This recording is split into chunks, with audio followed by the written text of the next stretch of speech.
Dear students, ভালো আছো নিশ্চয়ই। তা তাপের ঘটনা সমূহ এরপরে আমরা এগোনোর আগে একটা জিনিস বলে দেওয়া দরকার। সেটা হচ্ছে এর আগের পার্টে একটা জায়গায় মনে হলো যে আমি একটা জায়গায় একটা ভুল লিখেছি, ছোট্ট একটা ভুল। সেটা হয়তো যদি ক্লাসরুম হতো তাহলে তোমরা সঙ্গে সঙ্গে বলতে, কারণ এমন একটা ভুল তোমরা নিজেরাই বলতে, স্যার এটা তো ঠিক লিখলেন না।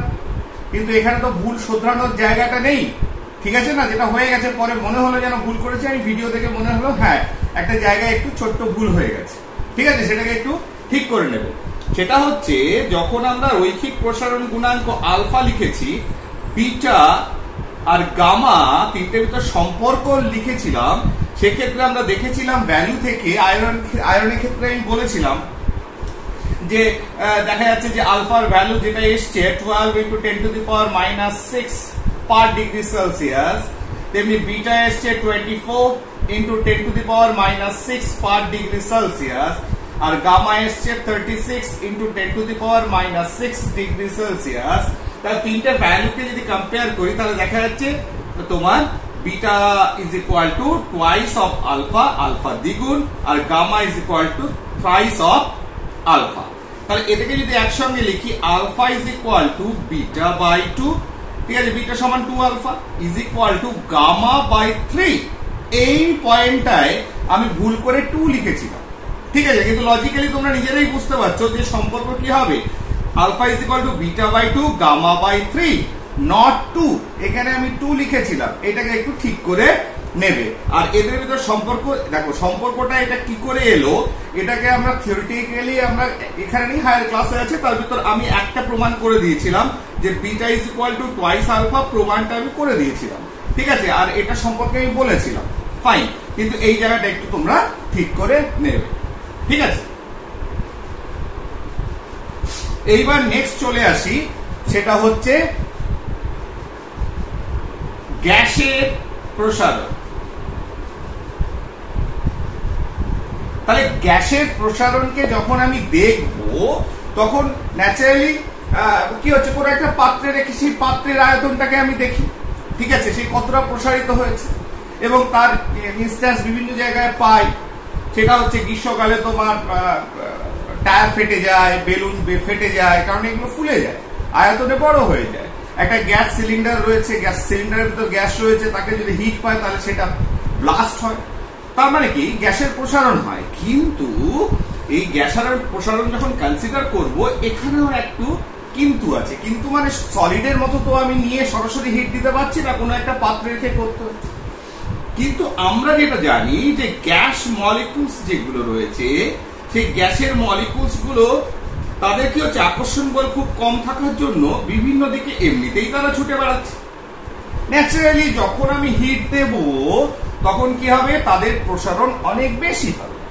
তাহলে তাদের প্রসারণ এতটাই বেশি হয় যে ধরো যে পাত্রে, এই পাত্রে যদি রেখে গ্যাস মলিকুলস গুলোকে আমি হিট দিই, তাহলে গ্যাস মলিকুলস, গ্যাসের অণুগুলোর প্রসারণ এত বেশি হবে যে তরলের মতো পাত্রের আয়তনের প্রসারণকে আমি ধরবো না।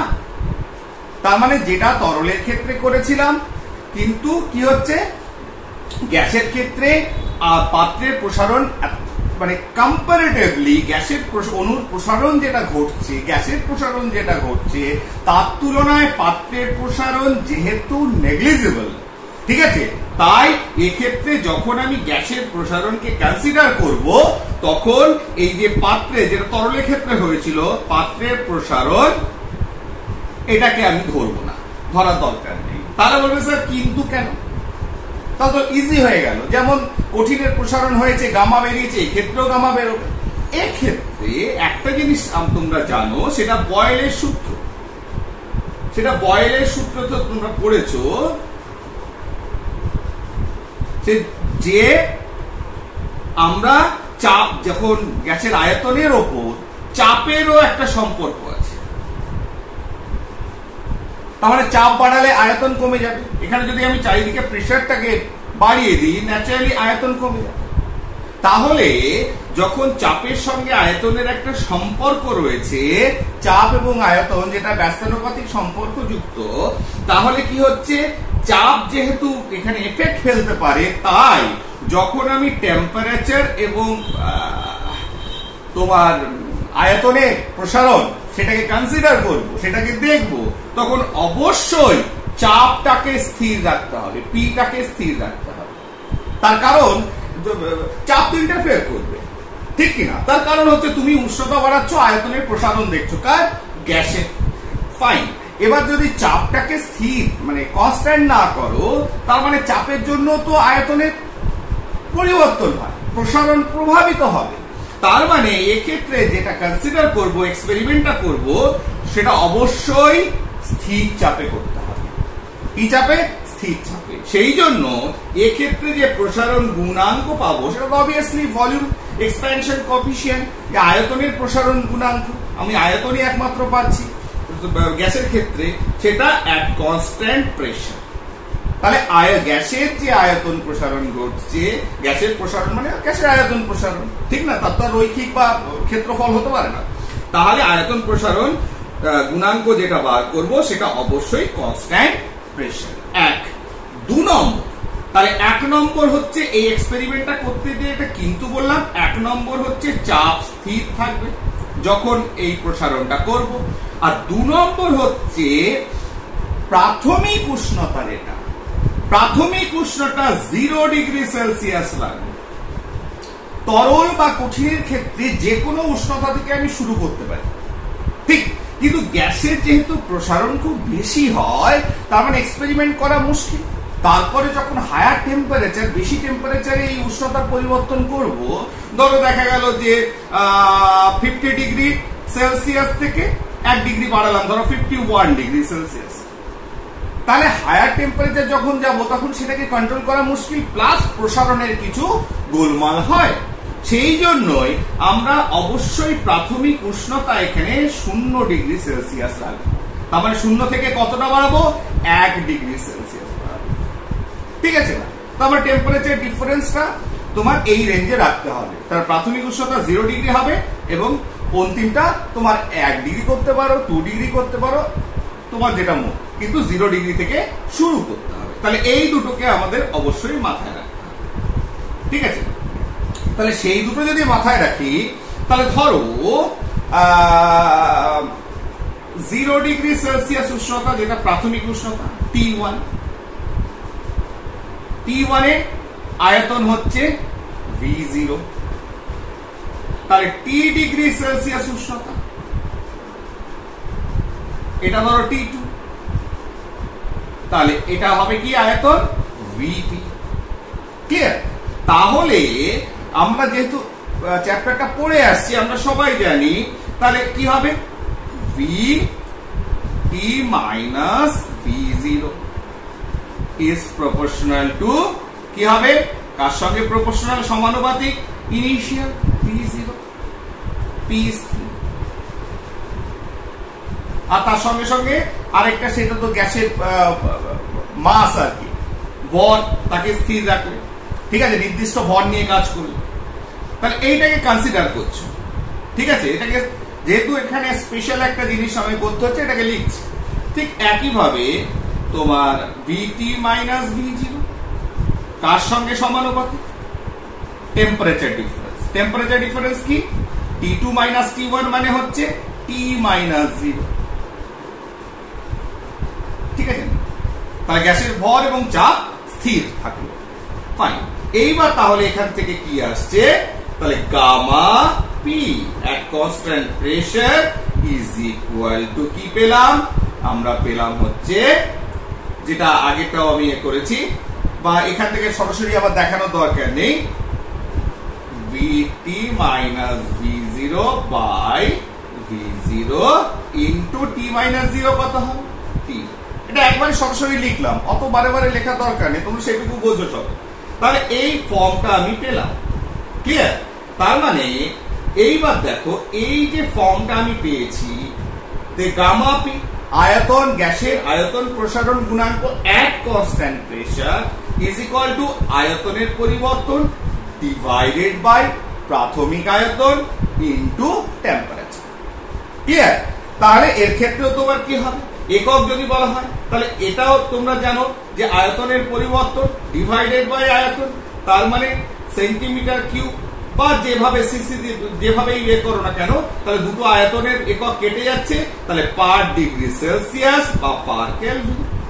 তাই এক্ষেত্রেও আয়তনের একক থাকছে না, শুধুমাত্র উষ্ণতার একক থাকছে।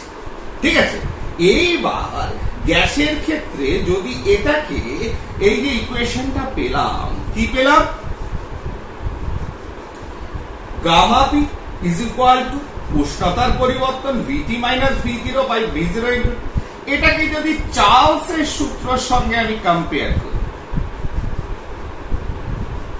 চার্লসের সূত্র, তাহলে চার্লসের সূত্র অনুসারে কি জেনেছি আমি একটা ফর্ম, যে ভিটি ইজ ইকুয়াল টু ভি0 into 1 plus T by 273, T by 273। তাহলে দিস ইজ ইকুয়েশন, এটা পেয়েছি আমি। এইবার তুমি এই ইকুয়েশনটাকে নিয়ে এসো, কোন ইকুয়েশনটাকে, এই ইকুয়েশনটাকে। তাহলে এই ইকুয়েশনটাকে যদি আমি লিখি, যেটা আমি আয়তন প্রসারণ গুণাঙ্কর ক্ষেত্রে পেয়েছি, তাহলে আমরা কি লিখব, যে gamma P is equal to VT minus ভি0 বাই ভি0 ইনটু টি, বা কি লিখতে পারো তুমি, ভিটি মাইনাস ভি0 ইজ ইকুয়াল টু এইটা গুণ করো ভি0 into T into gamma P, বা ভিটি ইজ ইকুয়াল টু ভি0 এদিকে নিয়ে যাও, তাহলে ভি0 প্লাস ভি0 ইনটু টি, তাহলে ভিটি ইজ ইকুয়াল টু ভি0 কমন নাও 1 প্লাস গামা পি ইনটু, তাহলে এবার এটা যদি ইকুয়েশন 2 হয়, তাহলে এই দুটোকে যদি কম্পেয়ার করি, তাহলে এটাকে 1 আর 2 কে দেখো, ভিটি ভিটি ভি0 ভি0 ইনটু 1 প্লাস এখানে কি আছে, টি বাই 273 মানে হচ্ছে 1 এর 273 গুণিত টি, এটা গুণিত টি, তাহলে এখানে 1 এর 273 গুণিত টি, তার মানে হচ্ছে গামা পি, তার মানে এক কনস্ট্যান্ট প্রেসার, আয়তন প্রসারণ গুণাঙ্ক কোন গ্যাসের সমতার ভ্যালু কত বের হচ্ছে, 1/273, ঠিক আছে, পার ডিগ্রি সেলসিয়াস। তাহলে এই ভ্যালুটা আমি দুটো ইকুয়েশনকে কম্পেয়ার করে বার করে ফেললাম। ঠিক আছে, তাহলে গামা পি আয়তন প্রসারণ গুণাঙ্ক কত, তাহলে আয়তন প্রসারণ গুণাঙ্ক গ্যাসের হচ্ছে 1 এর 273 পার ডিগ্রি সেলসিয়াস। কি করে পেলাম, তোমার চার্লসের সূত্র থেকে যে ইকুয়েশন পেয়েছিলাম, সেই ইকুয়েশন দুটোকে কম্পেয়ার করে পেলাম। ঠিক আছে, তাহলে এটা চলে গেল আমাদের গ্যাসের প্রসারণ। কি প্রসারণ, গ্যাসের আয়তন প্রসারণ। কারণ গ্যাসের প্রসারণ মানে তো বুঝতেই পারছো, রৈখিক বা ক্ষেত্রফলের প্রসারণ হয় না, তার মানে কি প্রসারণ, গ্যাসের আয়তন প্রসারণ। ক্লিয়ার? তাহলে আমরা expansion of solid, liquid and gas, তিনটে জিনিস আমাদের হয়ে গেছে। এরপরে চলে আসি নেক্সট, সেটা হচ্ছে তাপের পরিবহন। ঠিক আছে, তাপ যে পরিবহন, তাপের পরিবহন। এবার তাপ যখন একটা জায়গা থেকে একটা জায়গায় যায়, ঠিক আছে, তাপ ট্রান্সফার হয়, হিট ট্রান্সফার, ঠিক আছে, সেটা তিন ভাবে হতে পারে, আমরা যেটা জেনেছি। তাহলে 1 নম্বর হচ্ছে পরিবহন। পরিবহনটা কি, কন্ডাকশন। ধরো লোহার কড়াইকে তুমি তাপ দিয়েছো, খানিকক্ষণ পরে ধরতে পারবে তো, বলে না, বলে কেন, গরম হয়ে গেছে। ঠিক আছে, একটা লোহার কড়াইটা গরম হয়ে, একটা লোহার টুকরোকে একদিকে তাপ দিয়েছো, আরেকদিকে খানিকক্ষণ পরে ধরতে পারবে তো, না, বলে কেন, গরম হয়ে গেছে। ঠিক আছে, এইবার কারা তাপের পরিবহন করে, তাপের পরিবহন কারা করে, তাপের সুপরিবাহী যারা, তারা তাপের পরিবহন করে।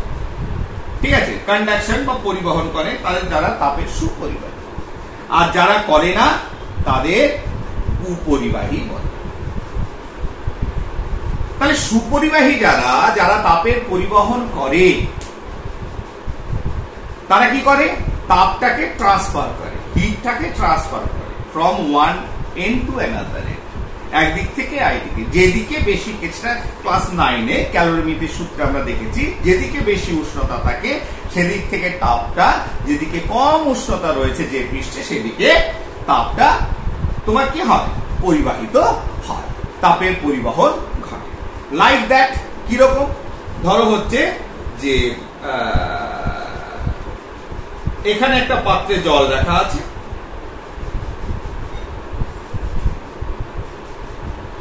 এই পাত্রটাকে কানেক্ট করলাম,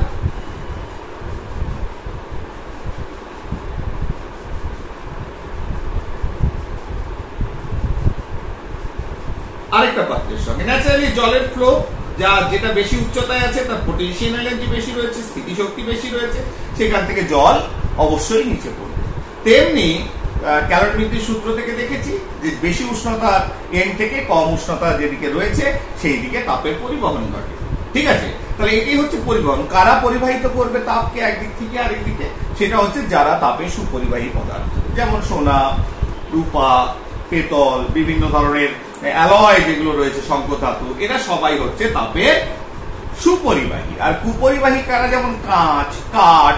ঠিক আছে না? ধরো একটা মশাল বানিয়েছো, তা মশালের উপরে আগুন জ্বলছে, তুমি কি ইউজ করবে? তুমি কি কোনো লোহার দণ্ড ব্যবহার করবে? তার উপরে কি আগুন জ্বালাবে? না, খানিকক্ষণ বাদে গরম হয়ে যাবে, ধরতে পারবো না।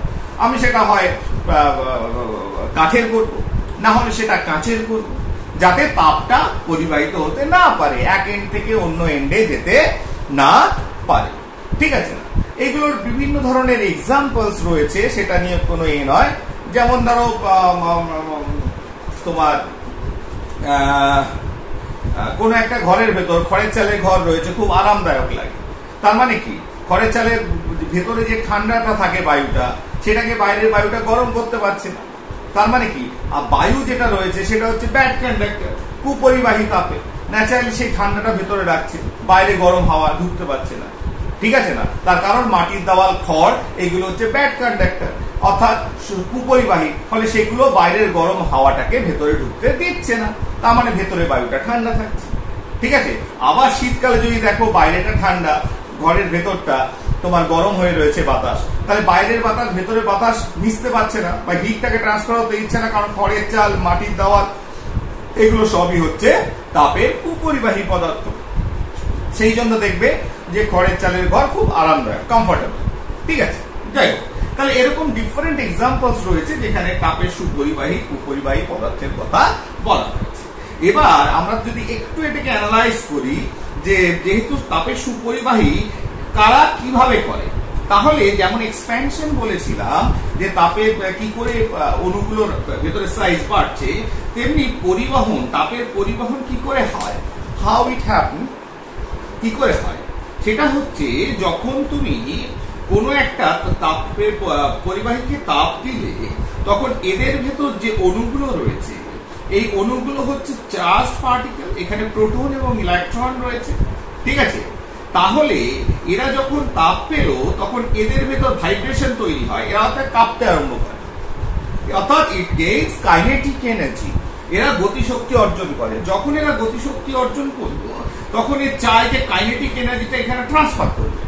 তখন কি হয়, এর যে ইলেকট্রনস গুলো রয়েছে বাইরে, তারা এই কাইনেটিক এনার্জি থ্রু ভাইব্রেশন অর্থাৎ কম্পনের মাধ্যমে সেই গতিশক্তিটাকে পাশে ট্রান্সফার করে, এ আবার একে ট্রান্সফার করে, এ আবার একে ট্রান্সফার করে। তাহলে এই অণুগুলো তাদের নিজেদের জায়গার পরিবর্তন না ঘটিয়েও এই শক্তিটাকে সে একের অপরের দিকে ট্রান্সফার করছে। ফলে এই এন্ড যখন গরম ছিল, এটা ছিল গরম, তা এটা ঠান্ডা ছিল, এর উষ্ণতা বেশি ছিল, এর উষ্ণতা কম ছিল, খানিকক্ষণ বাদে এরা এই হিটটাকে ট্রান্সফার করে দিয়েছে, ট্রান্সফার করে এই প্রান্তটাও গরম হয়ে গেছে। তাহলে এই ফেনোমেনাটাকে বলা হয় তাপের পরিবহন। কারা এটা ভালো করে? যারা তাপের সুপরিবাহী পদার্থ, অর্থাৎ তাদের অ্যাটমস গুলোর ক্যাপাবিলিটি রয়েছে, ক্ষমতা রয়েছে এই তাপটাকে এক জায়গা থেকে আরেক জায়গায় ট্রান্সফার করতে পারে থ্রু ভাইব্রেশন, কম্পনের মাধ্যমে। তাহলে এটা গেল তাপের পরিবাহক। এছাড়াও তাপের পরিচলন এবং তাপের বিকিরণ, অর্থাৎ একটা কনভেকশন, ঠিক আছে, আরেকটা হচ্ছে রেডিয়েশন। এই দুটো টার্ম আমরা জানি, ঠিক আছে, ওটা অত বিস্তারিত যাওয়ার কিছু নেই। তাপের পরিবহন সেটা জাস্ট একটা এক্সাম্পল দিয়ে আমি বলে দিচ্ছি যে তাপের পরিবহন ছাড়া আর কি হতে পারে। ধরো একটা আগুন জ্বালিয়েছো, flame, it should be red, হ্যাঁ, লাল দিয়ে বলে দিচ্ছি।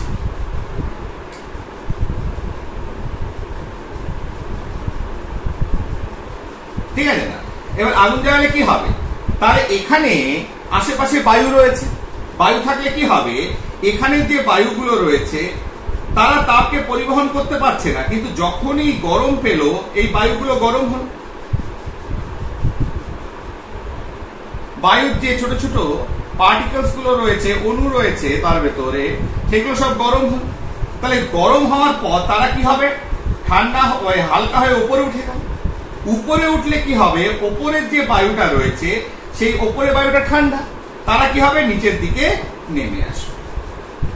তাহলে এইভাবে এই অণুগুলো, এই পার্টিকেলস গুলো, কণাগুলো বায়ুর, তারা উপর দিকে উঠে যাচ্ছে, সেগুলো হালকা হয়ে এবং ফাঁকা ফাঁকা, আর ঠান্ডাগুলো নিচের দিকে নেমে আসছে।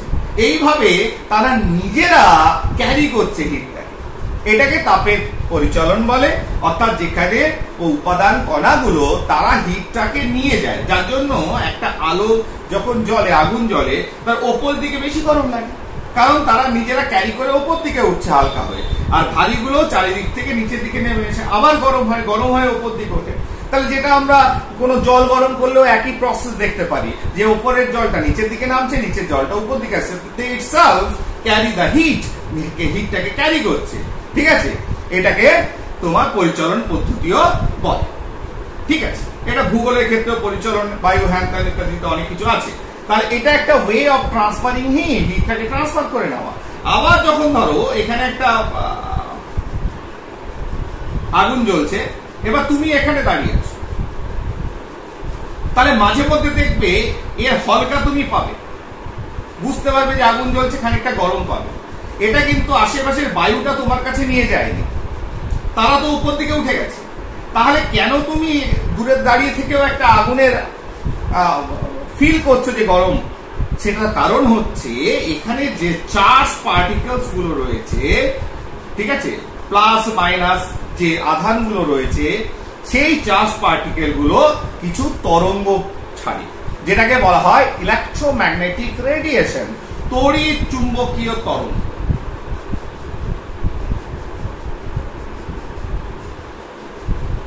সেই তড়িৎ চুম্বকীয় তরঙ্গের ভেতর বিভিন্ন কম্পাঙ্কের বিভিন্ন তরঙ্গ দৈর্ঘ্যের তোমার এই রে রয়েছে, রশ্মি রয়েছে। তার ভিতর যেগুলো ভিজিবল সেগুলো আমরা দেখতে পারি, আলোকে আমি দেখতে পাচ্ছি, বাকিগুলোকে আমি দেখতে পাচ্ছি না। তাহলে সেই যে তরঙ্গ, ইরেসপেক্টিভ অফ দ্য মিডিয়াম, অর্থাৎ কোন মাধ্যম আছে তার উপর নির্ভরশীল নয়, সেই তরঙ্গগুলো কি হচ্ছে, তোমার এই যে হিট এনার্জি, এটাকে তোমার নিয়ে আসছে কার কাছে, তোমার কাছে। ঠিক আছে না? কোনো মাধ্যমের দরকার নেই, তারা ট্রাভেল করছে। ক্লিয়ার? যে কোনো মাধ্যম হতে পারে, না হতে পারে, ইস্যু নেই কোনো, তারা ট্রাভেল করছে।